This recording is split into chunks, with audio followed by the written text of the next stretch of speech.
Hi all, അസ്സലാമു അലൈക്കും, welcome back. എല്ലാവർക്കും ടേസ്റ്റ് ക്വസ്റ്റിൻ്റെ പുതിയ വീഡിയോയിലേക്ക് സ്വാഗതം. അപ്പോൾ ഇന്നും ഞാൻ വന്നിരിക്കുന്നത് ഒരു നല്ല ഹെൽത്തി ബ്രേക്ക്ഫാസ്റ്റ് റെസിപ്പിയും കൊണ്ടാണ്. ചെറുപയർ ദോശ. നമ്മൾ എന്നും ഉഴുന്ന് വെച്ചാണല്ലോ ദോശ ഉണ്ടാക്കാറ്. ഇനി ഉഴുന്നില്ലെങ്കിലും നമുക്ക് ചെറുപയർ വെച്ചിട്ട് അടിപൊളിയായിട്ട് ദോശ ഉണ്ടാക്കിയെടുക്കാം. കണ്ടില്ലേ, നല്ല സോഫ്റ്റ് ആയിട്ടുള്ള നല്ല ടേസ്റ്റി ആയിട്ടുള്ള ഒരു ദോശയാണിത്. പിന്നെ നല്ല ഹെൽത്തിയുമാണ്. ചെറുപയറിൽ ഒരുപാട് പ്രോട്ടീനൊക്കെ അടങ്ങിയിട്ടുണ്ട്. പറയുമ്പോൾ നിങ്ങൾ വിചാരിക്കും ചെറുപയർ വെച്ച് ദോശയോ എന്ന്, പക്ഷെ നിങ്ങളൊന്ന് ട്രൈ ചെയ്ത് നോക്കൂ, അടിപൊളിയാണ്. നല്ല എളുപ്പമാണ് ഉണ്ടാക്കാൻ. പിന്നെ ടേസ്റ്റ് ആണെങ്കിൽ ഇന്ന് ദോശയേക്കാൾ അടിപൊളി ടേസ്റ്റാണ്. അപ്പോൾ എല്ലാവരും വീഡിയോ ഒന്ന് ഫുള്ളായി കണ്ടുനോക്കുക. എന്തായാലും എല്ലാവർക്കും യൂസ്ഫുള്ളാകും. അപ്പോൾ നമുക്ക് ഈ അടിപൊളി ചെറുപയർ ദോശയുടെ റെസിപ്പി എങ്ങനെയാണെന്ന് നോക്കിയാലോ.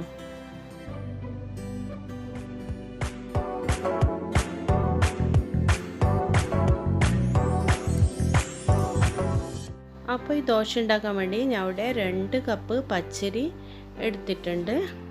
ഈ ഒരു കപ്പിലാണ്. അപ്പോൾ അതൊരു ബൗളിലേക്ക് ഇട്ട് കൊടുക്കാം. ഇനി 2 കപ്പിന് ഒരു 1/2 കപ്പ് ചെറുപയറും വേറൊരു ബൗളിലിട്ട് വെച്ചിട്ടുണ്ട്. ഇത് രണ്ടും നല്ലോണം കഴുകി വൃത്തിയാക്കിയതിന് ശേഷം ഒരു 6 മണിക്കൂറെങ്കിലും ഒന്ന് കുതിർത്ത് വെക്കണം. അപ്പോൾ പച്ചരി എടുക്കുന്ന ഗ്ലാസ്സിന് 2 കപ്പ് എടുക്കുകയാണെങ്കിൽ 1/2 കപ്പ് ചെറുപയർ മതി. അതിൻ്റെ അളവ് നോക്കിയിട്ട് എടുക്കാം. ഇപ്പോൾ ഒരു 6 മണിക്കൂറൊക്കെ കഴിഞ്ഞിട്ടുണ്ട്. അപ്പോൾ നന്നായിട്ട് കുതിർന്ന് വന്നിട്ടുണ്ട്. ഇനി നമുക്കിതൊരു മിക്സിയിലിട്ട് അരച്ചെടുക്കാം. അപ്പോൾ ബ്രേക്ക്ഫാസ്റ്റിനൊക്കെ ആണെങ്കിൽ രാത്രി ഒന്ന് കുതിർത്തി വെച്ചാൽ മതി. അപ്പോൾ അത്യാവശ്യം ലൂസിൽ തന്നെ അരച്ചെടുക്കാം. അരിക്ക് മേലിൽ വെള്ളം വരുന്ന വിധത്തിൽ നമുക്കിതൊന്ന് അരച്ചെടുക്കാം. അപ്പോൾ നമ്മുടെ അരി ഇപ്പോൾ അരിഞ്ഞ് കിട്ടിയിട്ടുണ്ട്. ഇനി നമുക്കിത് ഒരു ബൗളിലേക്ക് മാറ്റാം.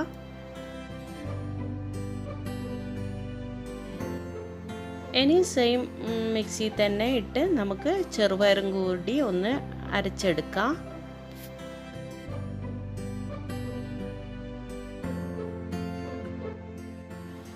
അപ്പോൾ നമ്മുടെ ചെറുപയറും ഇപ്പോൾ ഒന്ന് ഏകദേശം അരിഞ്ഞ് കിട്ടിയിട്ടുണ്ട്. ഇനി ഇതിലേക്ക് ചേർക്കാൻ പോകുന്നത് 2 കപ്പ് ചോറാണ്. ഈ സെയിം കപ്പ് തന്നെയാണിത്. അരിയെടുത്ത അതേ കപ്പിൽ 2 കപ്പ് ചോറ് കൂടി ചേർത്ത് ഒന്ന് അരച്ചെടുക്കണം.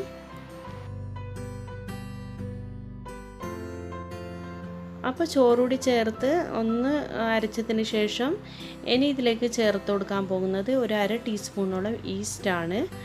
പിന്നെ ആവശ്യത്തിന് വെള്ളം കൂടി ചേർത്ത് ഒന്ന് അരച്ചെടുക്കുക. അപ്പോൾ ഈസ്റ്റൊന്നും ഇഷ്ടമില്ലാത്തവർ ഈ ഒരു സ്റ്റെപ്പ് അവോയ്ഡ് ചെയ്യുക കേട്ടോ. പക്ഷെ അത്രയ്ക്ക് അങ്ങോട്ട് സോഫ്റ്റ് ഉണ്ടാവില്ല എന്നുള്ളൂ. ഇപ്പോൾ ചെറുപയറും ചോറും ഈസ്റ്റൊക്കെ അടിച്ചെടുത്തത് നന്നായിട്ടൊന്ന് അരഞ്ഞ് കിട്ടിയിട്ടുണ്ട്. ഇനി നമ്മൾ ഇത് ആദ്യം അരച്ചു വെച്ച അരിയിലേക്ക് ഒഴിച്ച് നന്നായിട്ടൊന്ന് മിക്സ് ചെയ്തെടുക്കണം. അപ്പോൾ ഇതിൻ്റെ കളർ കാണുമ്പോൾ നിങ്ങൾ വിചാരിക്കും ഇത് ദോശ ഒരു ഗ്രീനിഷ് കളറാണല്ലോ ഉണ്ടാവുക. അങ്ങനെയൊന്നുമല്ല കേട്ടോ, നല്ല വൈറ്റ് കളർ തന്നെ ഉണ്ടാവും. പിന്നെ 2 കപ്പ് അരിക്ക് 1/2 കപ്പേ ചെറുപയർ എടുക്കുന്നുള്ളൂ. അതിൽ കൂടുതലായി ചിലപ്പോൾ അങ്ങനെ കളർ ചേഞ്ചൊക്കെ വരാം, അതൊന്ന് ശ്രദ്ധിക്കുക. അപ്പോൾ ഇനി ഇതിൽ ആവശ്യത്തിന് ഉപ്പൊക്കെ ചേർത്ത് നന്നായി മിക്സ് ചെയ്ത് ഈ ഒരു കൺസിസ്റ്റൻസിയിൽ നമുക്കൊരു 1 മണിക്കൂർ ഒന്ന് അടച്ച് വെക്കാം. അപ്പോൾ നല്ല തണുപ്പൊക്കെയുള്ള സ്ഥലമാണെങ്കിൽ ഒരു 3-4 മണിക്കൂർ ഒക്കെ ഒന്ന് അടച്ച് വെക്കണമായിരിക്കും. എനിക്കിവിടെ ഞാൻ ഈസ്റ്റ് ചേർത്തത് കൊണ്ടും പിന്നെ നല്ല ചൂടൊക്കെ ഉള്ളത് കൊണ്ട് 1 മണിക്കൂർ കൊണ്ട് തന്നെ നന്നായിട്ട് പൊങ്ങി വന്നിട്ടുണ്ടായിരുന്നു. അപ്പോൾ ഇതാ കണ്ടില്ലേ, ഒരു 1 ഹവർ കഴിഞ്ഞ് നോക്കുമ്പോൾ നന്നായി പൊങ്ങി നമ്മൾ അടച്ചു വെച്ച പാത്രത്തിൻ്റെ മേലെ വരെ എത്തിയിട്ടുണ്ടായിരുന്നു. അപ്പോൾ ഇത്ര പെട്ടെന്ന് എത്ര നന്നായിട്ട് വരും ഞാനും കരുതിയില്ല. ഇവിടെ നല്ല ചൂടായിരുന്നു, അതുകൊണ്ടായിരിക്കാം. അപ്പോൾ ഇത് ഇങ്ങനെ പൊന്തി വന്നു കഴിഞ്ഞാൽ നമുക്ക് എടുത്ത് ഫ്രിഡ്ജിൽ വെച്ചാൽ മതി. അപ്പോൾ എപ്പോൾ വേണമെങ്കിലും ദോശ ഉണ്ടാക്കിയെടുക്കുക. പിന്നെ ഈസ്റ്റൊക്കെ ചേർക്കുമ്പോൾ അല്പം മതി, പക്ഷേ പുതിയ തന്നെ ചേർത്ത് കൊടുക്കുക. അപ്പോൾ ഇങ്ങനെ നന്നായി കിട്ടും. ഇനി നമുക്കിതൊന്ന് ചുട്ടെടുക്കാം. അപ്പം ഞാനിവിടെ നോൺ സ്റ്റിക്ക് പാന് നന്നായി ചൂടാക്കാൻ വെച്ചിട്ടുണ്ടായിരുന്നു. അതിൽ ഒരു തവി ഒഴിച്ച് ഇങ്ങനെ ചുറ്റിച്ചു കൊടുക്കുക. കണ്ടില്ലേ, നല്ല നോൾസൊക്കെ വന്നിട്ട് നല്ല പെർഫെക്റ്റായിട്ട് കിട്ടിയിട്ടുണ്ട്. അപ്പോൾ ഇനി ഇതിൻ്റെ മേലയിൽ ഞാനിവിടെ ബട്ടറാണ് ഇട്ട് കൊടുക്കുന്നത്. നിങ്ങൾക്ക് ആവശ്യമുള്ള എണ്ണയോ വെളിച്ചെണ്ണയോ ഗീയോ എന്ത് വേണമെങ്കിലും ചേർത്ത് കൊടുക്കാം. അപ്പോൾ ഇതാ നമ്മുടെ നല്ല അടിപൊളി ടേസ്റ്റി ആയിട്ടുള്ള നല്ല മൊരിഞ്ഞിട്ടുള്ള ചെറുപയർ ദോശ ഇവിടെ റെഡിയായി. ഇത് നിങ്ങൾ കണ്ടില്ലേ, നല്ല സൂപ്പറായിട്ട് കിട്ടിയിട്ടുണ്ട്. അപ്പോൾ ഇനി നമുക്ക് ബാക്കിയുള്ള ദോശ ഇങ്ങനെ ചുട്ടെടുക്കാം. ഇത് ഉണ്ടാക്കാനായിട്ട് വളരെ എളുപ്പമാണ്, വളരെ പെട്ടെന്ന് തന്നെ ഇങ്ങനെ ചുട്ടെടുക്കുക. അപ്പോൾ ബ്രേക്ക്ഫാസ്റ്റിനൊക്കെ നല്ല ഈസി ആയിട്ട് ചെയ്യാൻ പറ്റിയൊരു ദോശയാണ്. പിന്നെ നല്ല ഹെൽത്തിയുമാണ്. പിന്നെ കുട്ടികൾക്കൊക്കെ ചെറുപയർ കറിയൊക്കെ കഴിക്കാൻ ചില കുട്ടികൾക്കൊക്കെ ഭയങ്കര മടിയാണ്. എൻ്റെ കുട്ടികൾക്കും ചെറുപയർ അത്ര വലിയ ഇഷ്ടമൊന്നുമില്ലായിരുന്നു, പക്ഷേ ഈ ദോശ നല്ല ഇഷ്ടമായി അവർക്ക്. അങ്ങനെ ചെറുപയർ ഇഷ്ടമില്ലാത്തവരുണ്ടാവും. അപ്പോൾ അവർക്ക് ഇങ്ങനെ ദോശ ഉണ്ടാക്കി കൊടുത്താൽ മതി. ചെറുപയറിനൊക്കെ നല്ല പ്രോട്ടീനൊക്കെ അങ്ങ് എത്തുകയും ചെയ്യും. പിന്നെ ചെറുപയറാണെന്ന് മനസ്സിലാവില്ല. അപ്പോൾ നമ്മൾ എല്ലാ ദോശ ഇവിടെ ചുട്ടെടുത്തിട്ടുണ്ട്. നിങ്ങൾ കണ്ടില്ലേ, അടിപൊളി ദോശയാണ്. നല്ല സോഫ്റ്റ് ആയിട്ടുള്ള നല്ല ടേസ്റ്റി ആയിട്ടുള്ള ദോശയാണ്. പിന്നെ ഇത് കണ്ടാൽ ആരും ചെറുപയർ വെച്ച് ചെയ്താണെന്ന് മനസ്സിലാവുകയില്ലേ. കണ്ടില്ലേ, നല്ല സൂപ്പർ ദോശയാണ്. അപ്പോൾ എല്ലാവരും ഒന്ന് ട്രൈ ചെയ്തു. എല്ലാവർക്കും ഒരുപാട് ഇഷ്ടമാവും. കണ്ടില്ലേ, നല്ല ബണ്ണ് പോലെയുള്ള നല്ല അടിപൊളി ദോശയാണ്. പിന്നെ ഇതിൻ്റെ കൂടെ ചട്നിയാണ്, അപാര കോമ്പിനേഷനാണ്.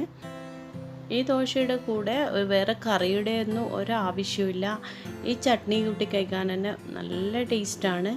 അപ്പോൾ എല്ലാവരും ഒന്ന് ട്രൈ ചെയ്ത് നോക്കുക. നിങ്ങൾക്ക് ബ്രേക്ക്ഫാസ്റ്റിന് സമയം ലാഭിക്കാനും വളരെ പെട്ടെന്ന് തന്നെ ഈസി ആൻഡ് ഹെൽത്തി ആയിട്ടുള്ള ഒരു അടിപൊളി ബ്രേക്ക്ഫാസ്റ്റ് റെസിപ്പി തന്നെയാണ്.